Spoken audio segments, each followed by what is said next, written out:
नमस्कार साथियों, आज हम पहुंचे जंतर मंतर में धरना प्रदर्शन के लिए कुछ लोग आए हुए हैं। आइए उनसे बात करते हैं किस समस्या को लेकर के और किस मुद्दे को लेकर के जंतर मंतर पहुंचे हुए हैं। सर, क्या नाम है आपका? मेरा है पंकज कुमार शर्मा। मैं राष्ट्रीय अध्यक्ष हूँ भारतीय लोकमत राष्ट्रवादी पार्टी में। और आप तमाम मीडिया बंधुओं के माध्यम से मैं भारत सरकार से ये मांग पहला तो करता हूँ कि जो संविधान में लिखा है इस सबको समान अधिकार मिलेगा। लेकिन दुखद घटना है कि हम लोग का कोई कार्यक्रम जब भारत के सभी राज्य के प्रभारी आते हैं 2 से 5 का कार्यक्रम मिलता है, 5 बजे टेंट को उखाड़ दिया जाता है। लेकिन 10 बजे से 1 बजे तक इनका कार्यक्रम था कांग्रेस पार्टी वालों। हम जब गए 50 लोग वहाँ तो धक्का मुक्की लोग करने लगे और ऐसा तो यही है। लेकिन अब हम कहते हैं जो शोषित है, वंचित है, अब वो दबने वाला मोदी जी तो कहते हैं सबका साथ सबका विकास। मोदी जी सिर्फ उनके साथ हैं जो उनके रैली में आदमी के लिए जो फंड इकट्ठा करते हैं। मोदी जी उनके लिए काम कर रहे हैं, आम पब्लिक के लिए काम नहीं कर रहे। लिए नहीं कर रहे हैं, किसी के लिए नहीं। मैं उसका छोटा उदाहरण दे दूं आपको। दे दो। देखो, एक घर में मैं गया, 4 भाई था 2014 के पहले। एक घर का इनकम था 10,000 रुपया। 10 साल बाद उस घर का इनकम हो गया 1 करोड़ रुपया। ठीक है। फिर बाद में देखा जाए कि 3 जो भाई थे वो 2-2 हजार कमाते थे, उनका इनकम हो गया 1-1 हजार रुपया। एक भाई जो थे उनका इनकम हो गया 2,000 करोड़ रुपया। तो घर का इनकम बढ़ा लेकिन 3 भाई का इनकम कम हो गया। एक आदमी का इनकम बढ़ने से सबका विकास नहीं होता है।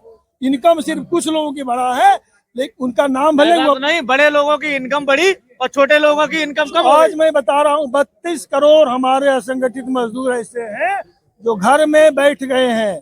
हमारे 4 करोड़ 35 लाख सदस्यों ने भारत सरकार से ये मांग किया कि सर ऐसी क्या घटना घटी कि पिछले 10 साल में 1 लाख परिवारों को देश छोड़ना पड़ा। जो शांति पूर्वक एनपीए के दायरे में नहीं थे, जो शांति ढंग से अपना इनकम टैक्स भर रहे थे, एक व्यवस्था चाहिए था। लेकिन चंद लोगों के द्वारा, अब इसमें बोले कौन? आम आदमी पार्टी है तो करप्शन में फंसा हुआ है। कांग्रेस देखा जाए तो 1995 में जब वो बने इनकम टैक्स कमिश्नर, और 2005 तक का देखा जाए तो जितने भारत में उनके ट्रस्ट थे सारे पैसा जमा करके उन्होंने चुनाव में खर्च किया दिल्ली में।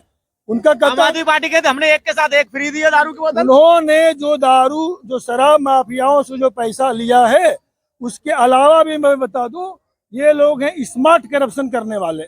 पहले जो करप्शन होता था 100 रुपए का, उस सामने दिखता था।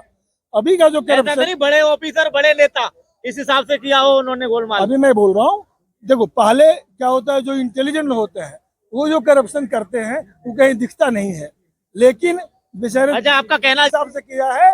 उन्होंने 95 से ही अपना पूरा प्लानिंग बनाया 10 साल के बीच। अब आपने पूछा आज का मुद्दा जी, अब देख रहे हैं पूरे भारत के हमारे जो प्रभारी आए हैं, सभी जिला अध्यक्ष आए हैं भारतीय लोक राष्ट्रवादी पार्टी का। हम लोगों ने भारत सरकार से ये मांग किया है कि आरक्षण जो है ये दीजिए आप आर्थिक आधार पे। पहला चीज, 1952 में एक आदमी को आरक्षण मिला, उस समय एक ही माँ के 4 बच्चे थे। ठीक है। 72 में उनके बच्चे को मिला, लेकिन जो 3 भाई थे उनको नहीं मिला। मेरा कहना था एक बार जिसको दे दीजिए, मुख्य धारा से जुड़ गया, उसके बाद दूसरे को आरक्षण मत दीजिए। ठीक है। फिर दूसरा जो 99 लोग गरीब है उनको आप आगे आने दीजिए। ये हमारा आज की मांग है। एक बार जिसको आप ये कह रहे हैं आरक्षण जो है आर्थिक आधार पर देना चाहिए। हाँ। कुछ ऐसे लोग हैं जो ओबीसी समाज में हैं, वो एससी का आरक्षण मांगते हैं। तो आपसे हम पूछना चाहेंगे, जाति जन्म से पैदा होती है या ऊपर से टपकते बीच में हमें आरक्षण दे दो? अब मैं बताता हूँ, बताइए। कौन सा मनुष्य किस जाति में पैदा लेगा ये वो डिसाइड नहीं करता। नहीं, जैसे जन्म से पैदा होता उसकी जाति उसी आधार पर होगी ना। जैसे एससी में जन्म लिया तो एससी का होगा, ओबीसी में लिया तो ओबीसी का होगा, और स्वर्ण में लिया तो उस हिसाब से होगा। मगर कुछ लोग ओबीसी समाज के एससी का आरक्षण ले रहे हैं और मांग रहे हैं कि हमें आरक्षण दे दो। वो आरक्षण किसके लिए? सारी नौकरी के लिए, फैसिलिटी के लिए, मगर एससी के बनना नहीं चाहते हैं। ये क्यों? आज देखो मैं बताता हूँ, उसी का जवाब दे रहा हूँ। अभी आप देखेंगे तो 18 से 45 97 करोड़ लोग हैं।